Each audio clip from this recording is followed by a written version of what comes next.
ዛሬ ቂንጬ ለየት ባለ መልኩ ልትሰራ ነው። እንግዲህ ዝም ብላ ተቀቅላ ከዚህ በኋላ አትበላም። እኔ ያኒኮ ደርሼላታለሁ።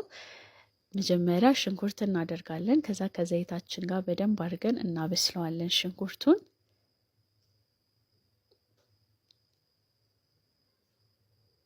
ሽንኩርቱ በደንብ ሲበስልልን ቲማቲም እናደርግበታለን።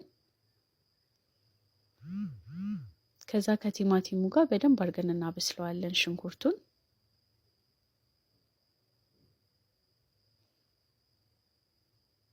ውሃውን እስኪጨርስ ድረስ ቲማቲሙን በደንብ አድርገን እናበስለዋለን። እዚህ ጋር የምጽፈውን ጽሁፍ ኮሜንት ላይ ጻፉልኝ ካወቃችሁት።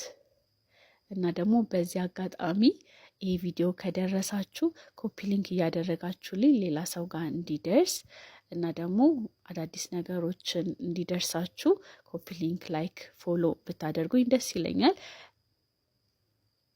ከዛ ውሃ ትንሽ እያደረግን ውሃ በደንብ አድርገን ስልሱን እናበስለዋለን።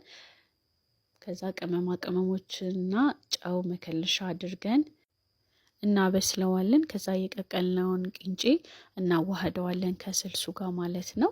እስቲ እናንተ ይህንን አሰራር ስሩት፣ ሞክሩትና አስተያየታችሁን ኮሜንት ላይ ጻፉልኝ። በጣም ፈልጋለሁ አስተያየታችሁን። እንደዚህ ለየት ያለ ነገር መስራት በጣም ነው የምወደው እና ስለተከታተላችሁኝ አመሰግናለሁ።